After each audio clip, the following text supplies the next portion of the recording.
Hi, welcome to episode 4 of the American Tributaries podcast, where to break out of the bubbles that we've all been in these last few years, we are exploring the currents of the people of this great country, kind of using modern technology, kind of like a modern day Lewis and Clark journey. I'm your host, Michael Whidden, and today I'm really excited and honored to be joined by a good friend from college, Captain Joshua Himes.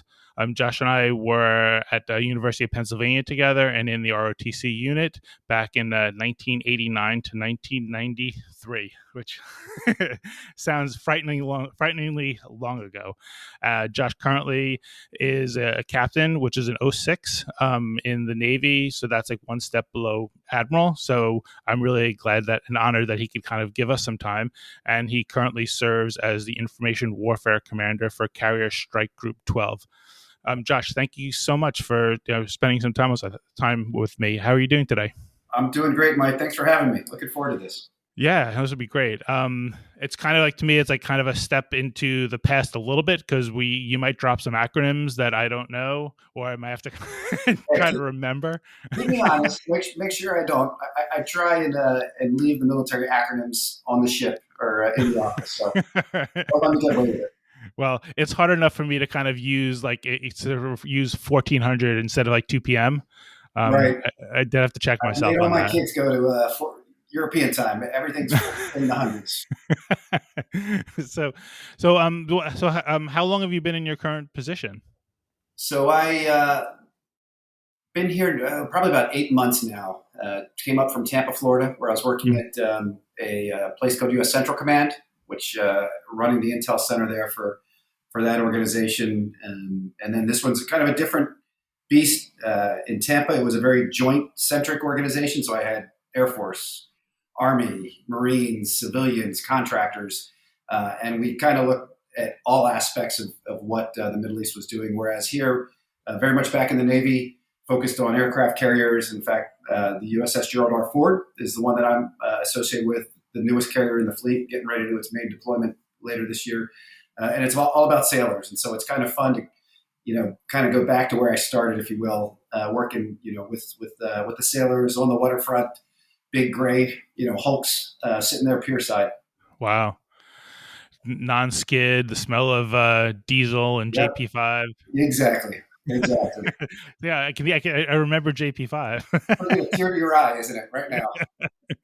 So then how many, Carrier Strike Group 12, how many ships it falls within that? How many people? What's the scope of your responsibility? It's a big enterprise. So each, the East and West Coast kind of balance out our Carrier Strike Group, which is really the primary operational arm for the Navy, right? That's our power projection. That's, the classic line from the president when there's a crisis is, "Where's the carrier?" Right? That's sort of our mantra. And so within that strike group, you have a pretty formidable punch. You have somewhere around 75, 80 planes as part of the air wing that embarks on the carrier. And so that's your F-18s, which are your, kind of fast tactical planes, think of your Top Gun 2 sort of motif. Starting to bring the F-35 on, which is the new 5th generation fighter. You'll have some helicopters and some other planes that do electronic warfare and command and control from the sky. So the planes are the big centerpiece on the carrier, but then you'll have 4 to 6 cruiser destroyer ships that provide that surface warfighting capability that the carrier needs to protect it, but also deals with submarines. It deals with tomahawks and other types of fires and coordination capabilities. So it's all told, there's probably 7,000 folks associated with a strike group if you bring them all together. And then for us specifically, we get to partner with 4 or 5 other countries, maybe 6 or 7 when it's all said and done, and work on some allied partnerships across the Atlantic with some of the folks you'd expect, the British, the Canadians, the Spanish, the Germans, and a few others, kind of working together, working on, how we do business, as an alliance. So it's a big group. It's a complicated dance when we get underway and do things. If you haven't ever seen any of the YouTube videos or shows about life on a carrier, highly recommend watching it.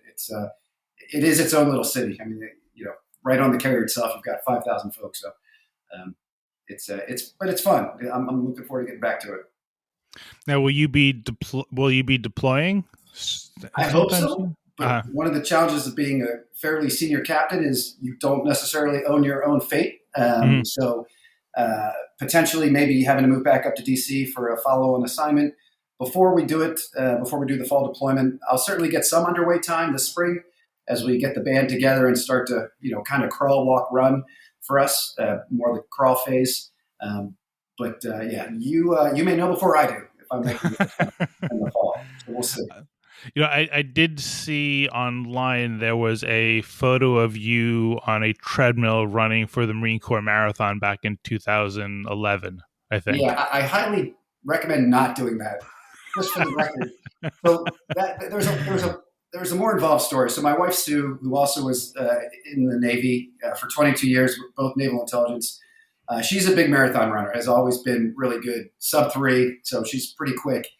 At one point, I was going to do my first marathon. We were only been married for a few years. She was on a deployment that extended from the Afghanistan campaign into the Iraq one, which had just kicked off. So she thought she was going to be gone 6 months. She ended up being gone 9.5. That marathon we were going to do, it was in Nashville. I think it was a country music marathon. She couldn't make it. So I grabbed another buddy. She did it on a treadmill at sea while I ran the actual run. And so this was the reverse of that 6 years later, where I did it on the treadmill when she was actually at Marine Corps running the race. I will tell you though, on a treadmill on a ship, you have no horizon because you're in the skin of the ship. So you don't know if Mhm. you're bouncing left, right, up, down. And so my calves at the end of that were shredded. And just between all the hours you had to getting ready for a marathon, as you know, it's you don't just run a marathon. And then running that for me, I think it was like 4 hours and 15 minutes. It was yeah, don't recommend doing it. I did one with the Penn unit in 1990, and I think I did 3:52. And I Excellent, figure I did that's a great. sub 4 marathon, and I'll kind of leave it at that. So when my kids see me now, and they probably don't quite believe that I could walk even 26 miles, I have the program from that to show them I You did. got it on record. Yeah. So what's the longest that you've been underway? Oof. So most of my deployments, so I've done 4 carrier deployments, 3.5. And I think maybe 7 months. But the nice thing about them, and that was one of the ones in the Pacific, is you're typically part of the value of the carrier is not just being a deterrent as a capability that people will decide not to do bad things, but part of it is building partnerships and leader engagement. So you pull into port quite often, and so even though it sounds like a long time, 7 months, within that 7 months, I maybe spent 5 days in Hong Kong.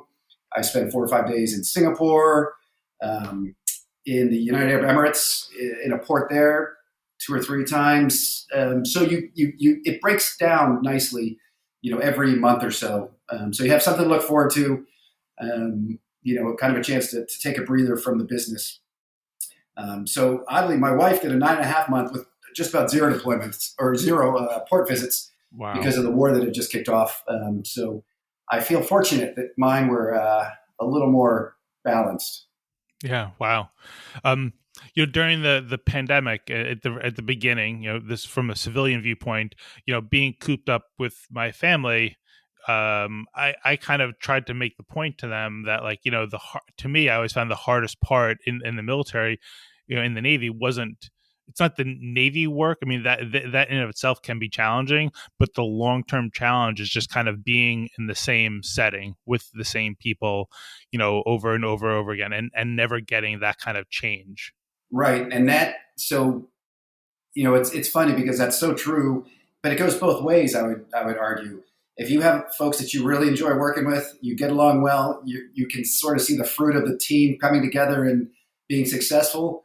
There's nothing better. But when you're dealing with, um, personalities that don't mix, and I've had both, um, or there's a lack of trust. That's typically the one that's the worst for me. Is when I can't work with people I trust. It just is very frustrating. So you're right. You can't change. You can't change your environment. You can't drop your 2 weeks notice and move on to the next job when Yeah. you're 1 month into a 6 month deployment. Yeah. And do you, when you're at sea, do you find like, is it are you able to keep a schedule? Is it pretty rigorous? Are there times when you're really like kind of sleep deprived, or where you just kind of feel like Yeah, it's you'd funny. like to? Like any good organization, there is, we call it a battle rhythm, but there's probably a more efficient name if you're in business. But there's a schedule of daily meetings, weekly meetings, maybe even quarterly meetings to kind of keep everybody on mission and to ensure that as issues pop up, you can deal with them quickly and efficiently, and they don't fester. So that that battle rhythm really becomes your life cycle, and so there's usually not a lot of gaps. I typically, and as an intel guy, we're always the early meetings, right? We're the first ones to get our team together, talk about what's going on, because you have to brief the boss, usually at his meeting, which is at a little more reasonable hour, say 8 o'clock or 9 o'clock. So ours are like at 6:30, because you have to level understanding, then you have to clean up any, well, what happened here, what happened there, that doesn't make sense before because when you see the boss, it needs to look like a rehearsed orchestra at the end of the day. Not that you can, there's nothing wrong with going and saying, we don't know yet, boss, but at least you've done the due diligence to tell them what you did to try and get there. And then you'll have sort of an afternoon battle rhythm as well. And it's normally revolves around flight operations, which are going typically 12 hours a day. So it goes quickly in some ways because you're on that cycle. Sundays are a little bit lighter. They'll typically try and take some liberties on Sundays so people can relax a bit, go to church, just get some downtime to just rebalance a bit. But in general, sleep deprivation you kind of get used to a little bit. It's not healthy. I'm not saying it's a good thing, but it's funny. I remember my first, not long after our time at Penn, my first underway. So 1994. As the new guy, I was in the basically what was called the indications and warning shop. I was the new guy with 4 lieutenant commanders. So as the junior guy, guess who got the nights? So I was assigned to go basically at 10 p.m. to manage, the watch and the people looking at everything going on around us, and then brief the senior intel officer who was a commander at about 6 in the morning. So that was my schedule. And then I go take care of other business for a few hours, get a workout in, and then try and sleep. The problem is I'm trying to sleep when everyone starts flying. And where we live on the carrier is right below the flight deck, and so you hear everything. And so that first day, my first night, zero sleep. Because you hear chains dragging, planes are landing, people are calling things out. And so obviously very tired going into the second watch. Everything goes fine. I try and go to bed the next day, and I heard nothing. And I woke up 5 hours later thinking, oh, they must have canceled flight operations today because it was quiet. They were flying the whole time. Somehow the brain is an amazing thing. It just figured out how to sort of, readjust frequencies, and I never really had any issues after that, sleeping when I could. Wow. It's kind of like also just getting used to. Well, I guess on a carrier, you're not really feeling the rocking of the sea, but it's always remarkable to me how you get so used to that. Yep.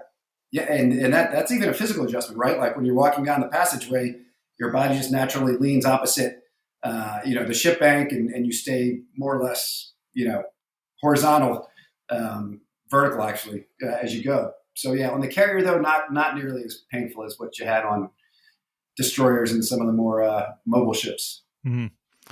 So it hits me that since your title is information warfare, and like in some respects, like to me, like the OCD part of me probably has troubles with lots of things, but I would think one of the things that I don't know, but my perception is like with your job, like your intelligence gathering, and I don't know how much you can talk about like the different sources of information, but like your job, is in some respects a little bit kind of like maybe what like people these days are kind of confronting now, where it's like you have different bits of information and you have to kind of reconcile the conflicting bits of information to decide like this is the truth that I think is happening. Yeah. Do you find that like, just in this day and age where there is so many sources of information, some trustworthy, some not, are we all kind of like our own little information warfare commanders trying to figure out like what to trust and what not to trust?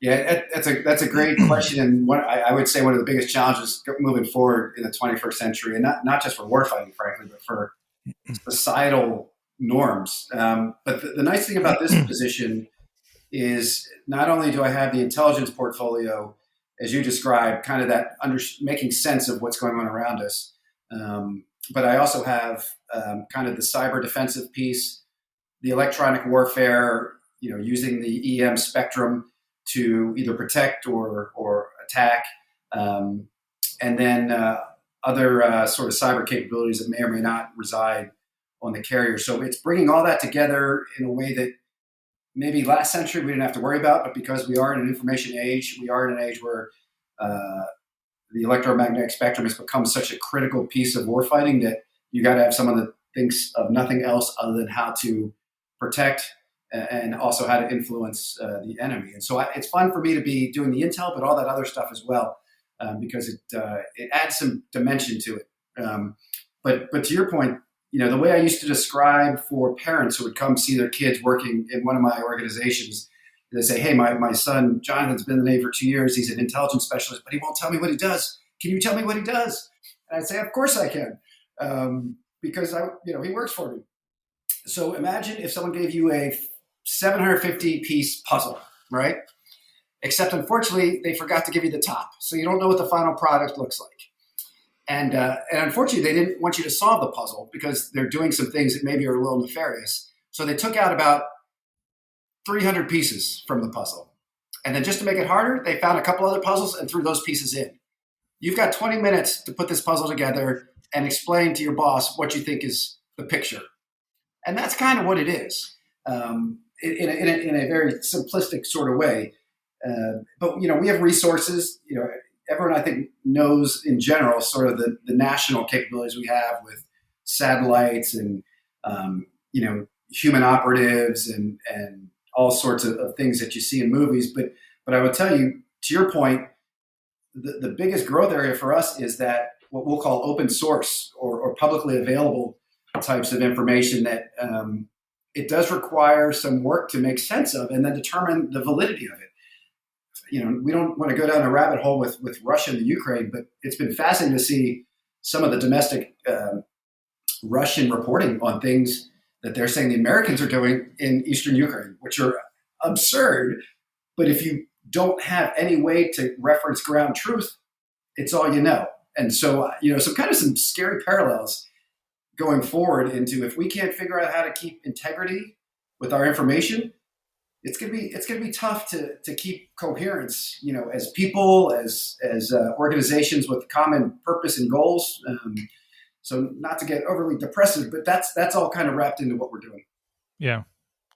Well, it's been a really it's a revolution in terms of how much is available, and in some respects, I try to look at it in terms of we are being confronted with something new and we're grappling with it, and these are learning pains. I mean, I don't want to be simplistic with it, but I think with that it's a little hard. It's even hard to teach your kids so what's trustworthy, right? There's all these different news sites and it's kind of exhausting, because we all aren't information warfare commanders and don't really want to. You want to go about your everyday life and you don't have the time to read 3 different news sites and try to figure out what's the Venn diagram truth here. For me personally, I like to think when if I was having a real estate agent take me around and show me places that I'm looking to buy, I want to hear the truth. I want to hear you criticize some of the places. And I don't know, but I think maybe it's less about truth and more about kind of integrity. I don't know if that is the answer, but that to me is what I'm looking for with anybody is less about what are you telling me, but just how, what are your values? And I said the word earlier, but I go back to the trust piece, and so you can establish a level of trust with information sources over time if they prove to be accurate compared to what you either know before or after is ground truth. Was there actually a bomb that exploded there? Okay, we know that happened. We can confirm that through independent sources or enough other people seeing it and reporting it. But when you get things that are just fabricated and you see it 4 or 5 times, anytime that information's injected into your picture, all right, that's from another puzzle. We got to look at this one really hard before we put it in ours. Mm-hmm. Interesting. Have there been times, I guess, like in your line of work, where I guess you can't, like, either you're surprised at like either how, like, either I don't know, like how much you're responsible for, where you're just like, I can't believe that, Josh Himes, that, like, I know you from, the Philadelphia Naval Base when they were still a Navy base. We weren't even midshipmen, right? Like, we were like recruits, or I don't know what we were calling ourselves then. Midshipmen cadets? I don't Midshipmen, know. Yeah, yeah. I don't know. But back then to like now, you're somebody who was, working, I'm sure, like, at the table with, with people with stars. Or I know that I saw one of your jobs was briefing the Secretary of Defense. Is that correct? Yeah, there's a couple points where it's hit me where it's been like, dear God, why are they letting me do this? Yeah. The first one actually was my first assignment. So my goal after Intel school, after college, was I'd grown up on the East Coast in Maryland, gone to school in Philly. I just wanted to see the world, right? It's the classic Navy bumper sticker. And so there was an opportunity to go to an air wing in Miramar, but my main responsibility was in Hawaii. And so sign me up, living in Hawaii, my side hustle in Miramar, California. What more can you want if you're 21 with no responsibility or accountability, frankly. And so that job, though, in Hawaii, I was doing something called collection management, where you would understand what the commanders and organizations of the Pacific needed to understand, and then you would use our national assets, satellites primarily, but a bunch of other things, and you would tailor a plan to help them get that information. And so, this is back when you were still typing, DOS prompts, right? This is well before click and things happen. I basically learned to task satellites and have them do different things to collect that information for me. And there was a process, different pieces, but I just remember thinking as an ensign that, there's a lot of money involved in the backside of what I'm, directing here. Wow. You really want me doing this? Well, that was the first time. The second time was, as you mentioned, as a lieutenant commander, so a little more senior, maybe 10, 12 years in, building the intelligence brief for the Secretary of Defense and the chairman, and trying to determine what insight they needed every night for the next day. And it was driven by, were they going to go see the Russian Minister of Defense? Was there a terrorist attack? I mean, all the things. And so you had to figure out what were the priority, issues that they needed to hear about, and then what was the information we had or the assessments we had that they needed to have at that place and time. And so that was a bit of a stressful job because, if you got it wrong, you heard about it from about 4 layers of people that didn't like either what you said or the topics you picked. And so that one was another one where certainly early on I felt like I was in over my head, but I loved it because it was a chance to do something. And then I think the third point was this last job in Tampa where I was given responsibility for over 750 people in a period of time where Iran, a lot of the terrorism issues in the Middle East, Afghanistan were all on the forefront of the news. And so trying to provide all those capabilities to a bunch of customers, having to occasionally brief the president's daily briefer on what we're doing, things like that. That was pretty sobering too, because, these are all very wicked problems. There are no easy answers. And yet we were trying to make sense of it and determine what the right things were for us as a nation and as alliance to do to improve, our fighting position or improve, the plight of people in those places. So those are probably the three I'd pick out as, little sobering to think about the responsibility. Wow. When you're briefing and giving the information, it would seem like almost everything has to be qualified with "this is our best guess," or like, I mean, how much certainty are you able to brief people on the information, especially because it's happening in real time too? So right, and so I would say every boss, if you will, is a bit different in that approach. There's some very standard, I'd say almost doctrinal language that you use when you're providing assessments with confidence levels. Very important for us to show our homework. These are the sources of reporting, or these are the specific reports that inform my assessment that I give you at high confidence or whatever that may be. It's also important, and the whole field of analysis has exploded in some great ways in the past few years. These are the alternate analyses that I could provide, but we didn't think they were accurate, and these are the reasons why. So we think that with medium confidence, this is what we're seeing, but these are also possibilities that we need to consider. And going back to my collection management job, these are the ways we're trying to confirm or deny that those are legitimate alternatives. So I think the process builds a lot of trust into the system. It's really hard. And a lot of this was, frankly, improved after some of the WMD issues, from 20 years ago now. Building in some integrity, some redundancy, and trust that makes it much improved from maybe what it was back in the day. Okay, that's great. And like how, just to go on a different tack, like how, I mean, I know that you've got your family and you love your children and your wife. Like how is it kind of juggling fatherhood, being a husband, all those other things with obviously very demanding work? It is tough, and I honestly, and I don't necessarily say it this way all the time, but we talk about balance. I'm trying to balance all these things. Balance is a microsecond effort. You are never balanced. I would suggest you never reach that balance. It's always about I have to prioritize this at this point in time, and then I will get to that later, and recognizing they all have to be done. My situation right now is very difficult to do that balance because I'm working in Norfolk. My family is up in Alexandria. I'm sleeping up there 3 nights a week and here 4. So, on a Wednesday night when my wife's struggling with one of my kids to get homework done or can't figure out this answer to this homework problem, technology is much better, right?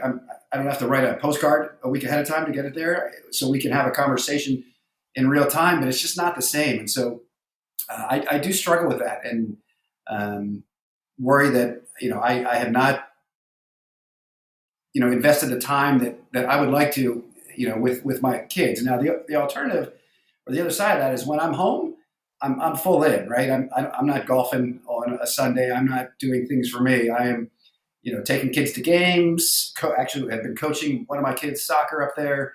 And basically being fully invested in the marriage and the being a father when that time is there, because you frankly appreciate it more because you don't have it. It's not there 7 days a week. Yeah. It's kind of a heavy price to pay to kind of get to the point of being fully focused, but that's where we are at the moment. Seems kind of like Zen-like basically you just got to be in the moment. Absolutely. And it's taken me a little while to figure that out. And it changes, right? When your kids are young, they need a certain kind of attention and help. And as they get, for me, teenage years is where we're at right now. One is going off to college and is doing great. But the rest are sort of hitting that 13 to 17 and they know everything. And, it's a sort of a different relationship, but, maybe more important, frankly, than the middle school or elementary or prior years. Yeah. In some respects. And you guys have where you've lived where have you been stationed in the 30 years since Penn? Yeah, we've had some great locations. So Hawaii was where my wife and I met. She was a intel officer for a P3 squadron, so a plane, and I was there. We both ended up in England just through happenstance. There was no plan there. And so she was in Spain in between those two for a year. And then from England, we went to Monterey, California for grad school for a couple of years. So first 6 years in the Navy, Hawaii, England, Monterey. It's no wonder that I stuck around a little bit longer. And then from there, Virginia Beach for a couple of assignments, Washington, D.C. I went off to Bahrain for a bit, in Afghanistan for a bit in there. Then we went to Naples, Italy, which was absolutely fantastic, with kids just old enough to appreciate being in a new culture. And that was kind of their first big move, was Naples. And then from Naples to Fort Bragg, an Army-centric command called JSOC down there in North Carolina. And then back to D.C. and then Tampa and then here. So, I've had no bad, as I tell my folks working with, I've had no bad assignments. I've had challenging ones. I've learned the hard way sometimes, but I don't regret any of the ones I've had, and I've loved everywhere I've lived. if you had to, make me pick one place to go to, I don't know if I could pick it. I would probably say Italy. The wife would probably say Monterey. two not so bad choices. Exactly. One of the things that struck me that I loved when I was in the Navy and I was stationed in Japan was how it feels like in some respect like you become kind of like a citizen of the world. Like I remember when we went to like Bahrain, like they had their favorite kind of like carpet salesperson or Right. their favorite restaurant in Dubai, or Hong Kong was the tailor, and it was kind of really cool to be with people who were so kind of like comfortably worldly. Absolutely, I feel like I got a taste of that at Penn. I went to a very small high school in Annapolis, so we were all pretty much the same there. It was a great group, but Penn, the aperture opened a bit, right? Had friends from Sri Lanka, from India, Europe, Jersey, all kinds of places, and then you start bouncing around the world, and working with different militaries, living in neighborhoods, and you find that everyone, in a sense, is very much the same. They love their children. If they trust you and you trust them, you open the house and you share. And what I really appreciated was when I went to Italy, and my kids were old enough to, kind of realize that the world is bigger than Northern Virginia, because that's all they had known, right? And so I think what was, for me, very gratifying was that they figured that out far earlier in life than I did. And now they want to go see the world. In fact, it's funny, my daughter that just turned 13, we've only been in this location for 9 months, and she's ready to go. Like, Dad, when are we moving? I haven't been to Hawaii. I'd really like to get to Germany. And so it's funny. It's funny that it's just a very different perspective than I grew up with. Not that mine was bad. Happy childhood, but certainly didn't appreciate just how small the world was once you got to go see some of it. Well, and we also came of age at a very interesting time, like for in American history, at least, because when you think about it, when we started at our ROTC unit for that training at the Philadelphia Naval Base, there was still a Cold War. Right. And once the Cold War ended, the world became like a different place. Like, and I don't know if it ties into like the current state of like the country or our country's mood, say, but like one of the things that I sometimes think about is like, since 1993, when we got out of school, like the world was it was a place where you could kind of travel to almost anywhere, and everywhere was accessible. And like in my mind, sometimes I think like maybe it's been a great thing to learn about the rest of the world, but maybe those who have been traveling and seeing the rest of the world kind of lost sight of the things back within our own borders. And I don't say that necessarily as a point of like pointing a finger to blame, but I think like in light of what the world had been like before, like 1993, it was totally understandable that we'd all kind of like jump out there and be like, check this out, check that out, look at Dubai, look at Bahrain, like Russia, like all these countries that were more open than ever. And and technology and finance and all this, everything became so much more like closer, global reach. Yeah. But I think, and to me at least, that I kind of like to think that maybe the correction that needs to take place is we need to know about our own country better and know about our own people better, and instead of looking at the differences and kind of just default to that, to kind of understand all the similarities we have with people within our borders as well as the people outside of our borders. Yeah, it's funny. It's funny. That sounds like almost like a book you could write. Slightly ironic that we don't even know ourselves, right? After all these things, and it's unfortunate. I wish I could put a finger on why that is, but it certainly feels like there's a sense of that at the moment. And frankly, I think ultimately what you have to do is the same approach you have when you go visit another country. You are open to different ideas and perspectives. Willing to reach out a hand, and I think that's how it starts again. It's been interesting. One of the things that's happened on the side lately, as the drawdown in Afghanistan went into high gear, lots of families ended up coming from Afghanistan to the DC area, and we ended up just working with some other friends of ours in our neighborhood to help set some of those folks up. and interesting to see a perspective of a legit, true migrant, right? Some spoke English, some didn't. Some had worked with, NATO or Americans, some hadn't. And, to a person, this is where they wanted to come. This is what they wanted to be a part of. And were ecstatic at just small tokens of, here's a bike.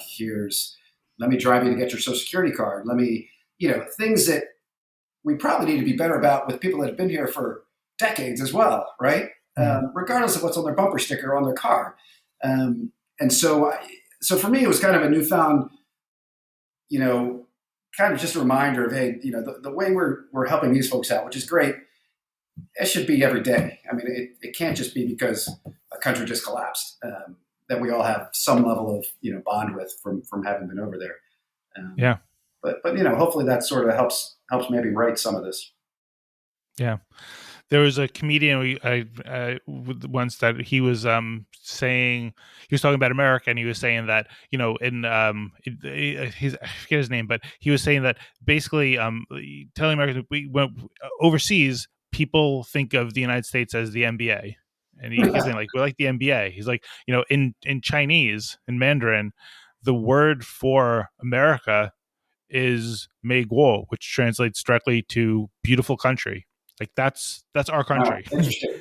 And I kind of, it brought tears to my eyes like the first few times I listened to it, because I was like, we don't appreciate what we have because we're so, I think you almost kind of like fed this line of like we're not good enough or we're not united enough.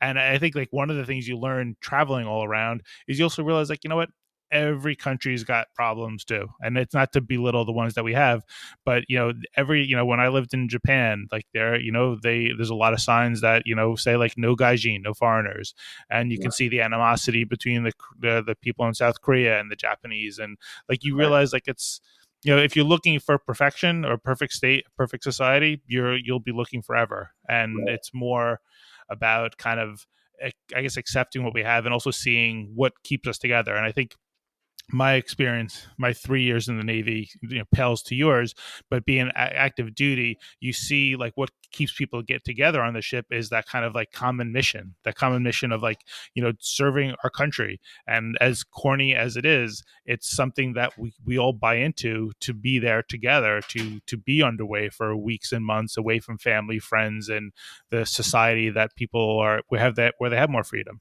Yeah, no, I think you nailed it. And I will tell you, I had no intention of staying in for more than 4, right? I think we all sort of think we'll do our thing and then go on and make millions on Wall Street or whatever we want to do. But for me, it was the people I got to work with and the mission and the way those two come together. And so, it struck me. This was back, I guess, in kind of that 1920 timeframe when things were kind of going off the rails. Or really 20. I had a large organization that I was running. A lot of people were either isolating for COVID or working 1 week on, 1 week off, and so I couldn't have a coherent conversation with the team about all these things that were spinning out of control. If you watched the TV or if you were, on social media, and so I ended up writing a note to everybody, and the message was exactly what you just said, which is, hey, folks. There is so much more that unites us than divides us. We need to be true to that. The rest of the stuff we can work on and figure out, but we cannot lose the things that we hold fundamentally true. And I went back to the oath we've all taken to the Constitution, and then the role we play in defense of the nation as things that were far more important than, pick your, whether you want to term it identity politics or your, particular issue that axe to grind. Just not worth burning the house down on. We can find ways to come together and make it work. And I got a lot of positive feedback from folks after that I think were feeling some of that stress too, because it was really palpable for periods there, particularly in 2020, in ways that I'd never seen in the military before, and I really hadn't seen, really in anywhere I've been. Sort of felt it coming back from Italy, 2015, that things were a little different. Like I just kind of saw it a little bit, those few times I did watch the news. But obviously was already on a trajectory for just some dangerous things. Yeah. No, I think one of the things that has cured me of some of the of that I don't know, the angst has been kind of like, I just have not been watching the news, and I think it's more just because I think that the news has, it kind of tries to make you like feel, it kind of, it more seems to emphasize the division versus like what's together, and I don't know where it became like, I don't know, just sacrilege to kind of talk about good things or talk about what unites us. um but like what I've been trying to like think about is like, really, like when I'm on that ship, right? I didn't know people's politics. I didn't know whether they voted like in 1993, 94, 95, 96. I didn't know if they voted for Clinton or they voted for whoever. I didn't know if they, I didn't really care, because at the end of the day, it was what's our common mission. And like, we're all dependent. Like, if there's a fire on the ship, this person's going to save me maybe, and we have that common dependence. And I think maybe that's kind of part of it, is like when you step back, we are all interdependent. We all need each other, and it's easy to kind of look at the one state or one group of people or one politician and say that they're the problem or this is the problem. But it's really like the opposite. It's like we're all doing something great to contribute to the country, and just need to see more people, I think, talking about that and celebrating that. At least that's how I've been trying Yeah, to look at things. absolutely. And I go back to that. If you remember SGN, some good news that popped up right in the middle of COVID is just, Yeah. it ended up being like a grassroots, sensation, because it hit exactly what you're talking about, which is, hey guys, we can lead with the kid hit by a car on the news at 6, or any other, one off that's sad and tragic. But there are so many things that we really should be talking about to bring us together that we're not. And I think it was a Freakonomics podcast where, someone came on and basically said, hey, if you really want to understand things, don't watch the news. You need to talk to people that do statistics and long-term trend analysis, and things that aren't driven by advertising dollars, with all due respect to the cable news companies. Because if that's your ultimate motivation is profit, I'm probably not going to be really trusting what you're telling me at the end of the day, if you claim to be, above it all. Right. And so that's sort of where I'm at. I don't, to be brutally honest, I really find very little, if any, value in any of the cable news, and it doesn't matter which. They basically rely on each other, Yeah. for their value proposition. There's nothing that ultimately I think benefits the things we're talking about where we need to be in the long run. Yeah. And in some respects, I think that to the communication or the togetherness, like the three principles that I've kind of in my mind kind of returned to, which you I think alluded to before, is just the idea of like kind of compassion, respect, and curiosity. And I think like that's like that was the mindset that I know I had when I would be, in those various like foreign ports, or living in Japan for a few years. And I think that's like where it should be. I mean, like there are many differences that like you and I would have. There's many differences that other people have, and like the beauty is being able to be like, hey, okay, cool, I see your point of view, and you see my point of view. I've learned a little bit, you've learned a little bit, and we'll move on. Like, and everybody kind of like needs their own thing to kind of survive, and what helps me survive is different than what you need. And I think that's like at least what I've been trying to teach my kids. And I think that's really why I wanted to do like the podcast. And I'm glad that you could come on, is because, if you live in New York, you don't really even know about what life is like in the military. Like here, I don't know, but I know for me, I went into the Navy because they were going to pay for me to go to school. And that was a great enticement, and it was a privilege, and it was an opportunity, and it's something that I'd be forever grateful for. But a lot of people like in New York City, they have tons of options, and they don't really, and then there are plenty who don't, and then they go into the military too. But there are a lot of people who just kind of have things they can do, and they've got comforts and lives and excitement, and they don't even really come in contact with people who are in the military and don't really even think about it, other than when you see something in the news. And quite often when you see something in the news, it's usually about either something that went wrong with the military, or if the military is actually doing something, it's usually something that may not be good anyway, just because like somebody got hurt, right? So it's kind of a rough position. And I think that they're just the impression of those in the military can be a little distorted because they just don't appreciate, I guess, the dedication, the work, and the challenges that are there. And it's necessary. I've always like kind of thought that, the military is necessary because there are bad actors out there, and we have to be able to manage, we have to be able to protect ourselves against them. Yeah, and I think what's also lost a little bit is, we are fundamentally, such a diverse group of folks that work together. It's interesting to hear some of these conversations, and I just feel like it's not my planet. When, I from an early age worked for women. I from an early age worked with people of color. I from an early age have worked with people with different sexual orientations, and it's never been a thing. We just get the job done. We respect each other, and we accomplish what we're being asked to do, and then we do it again the next day. And so it's been just a little strange sometimes to hear the things that come out of of mainstream media and social media that paints a picture that just is something just foreign to me, and frankly foreign to just about anybody who's been in uniform and worked in an organization bigger than two people. Well, I would even say that in my experience, and I say this to anybody I talk to, what you hear in the media kind of it's contradicted by your actual experience. Yeah. And like if I drove down to South Carolina for vacation and in August, and it was a perfectly wonderful time. And are there things that are different? Sure, but it's far away from here, and I can't leave my hometown, wherever it is, and think that wherever I go to is going to be like where I live and Right. with people with the same sensibilities.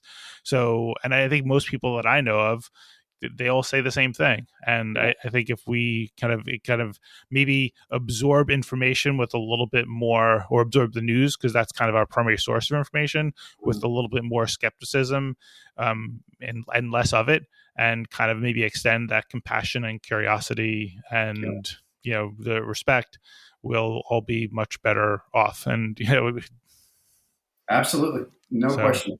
yeah. So when does your day end now? Do you have other work you've got to do? Uh, so every day is a bit different down here. I'll hop down to catch a video teleconference that is about operations in the Pacific, just to keep track of some things going on there. And then typically on Tuesday nights, I get together with a bunch of folks. Oddly enough, friends that I've made through my first real estate agent, who's just a fantastic lady, has a great company, and goes to a neat church down here, and said, "Hey, I know you're down here, solo. Why don't you come join us? We get together, we talk about issues, and we have good food." And so that's kind of a fun sort of different thing to do on my Tuesday nights. So that's the plan for this evening. Now, I saw that you wrote a book once. How did you find time to write a book? So I've written so most of my writing was when I was at a fellowship. So I took a year and was the Navy fellow at a place called CSIS, which was a great think tank in DC, focused on national security. So I got, as an intel guy, it's pretty unusual, but I got to write quite a bit on topics that were of interest to me. Right, I was supporting in some respects, other folks at the think tank, and so I wrote a bit about Afghanistan, a bit about Somali pirates, a bit about Iranian naval policy, kind of their vision for the future. Those are the ones, most of those I've done. And then I'll occasionally do book reviews for Naval Institute. They're always looking for folks to read books and write about them. And so it's a good motivator for me to, read something that maybe I wouldn't otherwise, and, write a little summary of it. So yeah, those are things that keep me off the street. And then just, I guess, in thinking about what people maybe don't know about the military, and I guess maybe building on what you had said before, but like if you were, I guess, what would you want people to understand about our armed forces or the Navy, whatever you feel comfortable with, that they may not necessarily understand or appreciate? Yeah, that's a good one. There's probably two things, and we've already hit on one of them. The first is, what keeps most people in the military is the understanding that there's value in service before self. Like for me, that's always been that's what started me on even being interested in doing something. I actually was wanted to join the Marines originally, but living in Annapolis, too much propaganda. Then maybe it is. But the fact that it's a mindset, right? That you're willing to put your needs below that of the larger good, and so I think that's important. I think that should be reflected in a lot of the services in this country, right? It's not just the military that does that. You can think of first responders. Frankly, during COVID, you think about everybody that works in a hospital right now. And so that's a motivator for us. It certainly ain't the pay. It's in some ways maybe it's the college tuition for a period of time, but or maybe going to different places. But it really ends up people stay because of that ability to be a part of something greater than themselves. So that I'd say that's the first one, and then the second is even in New York, the people that are in the military are no different. Ultimately, when they take off that uniform and go and do whatever it is they do, you will find people that ride Harleys. You'll find people that write poetry. You'll find 50-year-old guys who shouldn't still be playing soccer that do that on Thursday nights. And so ultimately, it really is, in my mind, a pretty good cross section of all the things that make our country different and ultimately good when you weave it together. Yeah, no, that's great. Okay. Well, I know, I'm sure you have other things to get moving on. I like to kind of like wrap these up with just with a question about like what gives you hope at the end of the day. Oof.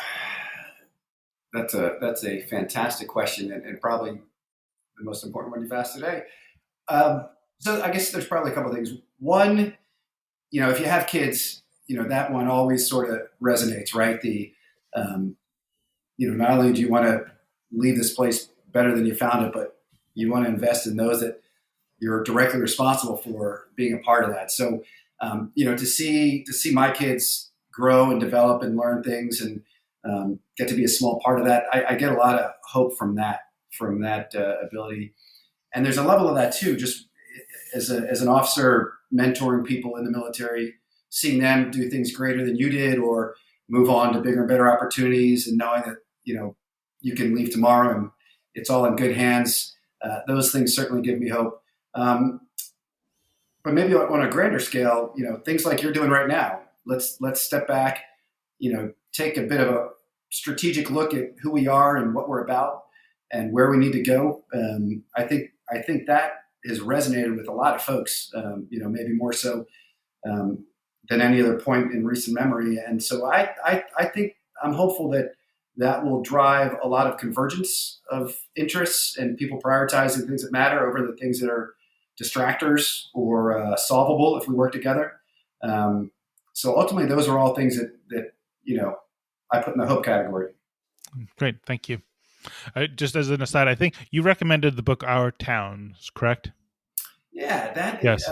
interesting concept. I've sort of thought about it one day myself of just getting out of where I am and just going in places I've never been and seeing what I find. And I think it will reflect exactly what you've talked about, which is a country with great capability, with people that care about each other, and folks that are interested in making us better tomorrow than we are today. Yeah. So yeah, absolutely. And just to I guess to tie that up, when I think about like an aircraft carrier, I think about all the different kinds of personalities that are involved in making that a successful operation. And it's not just them, but it's also that those people are all going to be wired differently. And I think that's where you need that toleration, the tolerance and the acceptance of diversity, and not just of so many different ways. There's so many different ways to slice that the acceptance and toleration, and that's it's ideas, it's religion, it's race, it's all that stuff, because it takes a certain kind of person to become to be able to work on gas turbine engines or to work in a certain kind of unique person that would want to dive into nuclear power or go into intelligence or be a bosun's mate or a pilot. And everybody has their own motivations. And if we demand a cookie cutter kind of citizen, we're not going to be able to do anything. You need the diversity is the source of our greatest strength to me, and it's diversity in every way possible. Absolutely, and I what I found more and more is I need to make sure I'm in a good place first, but then when I'm in those environments, it becomes everything it can be. Yeah. And so that's, yeah, I think that's certainly a key to moving forward. Yeah. All right, Josh. Well, thank you so very much for joining me for this. It's been tremendous, and I've learned a lot. And I wish you the best on whatever the the military has in store for you. Thanks, Mike. Thanks for the opportunity. This has been fun. Yeah, great. Thank you. Take care.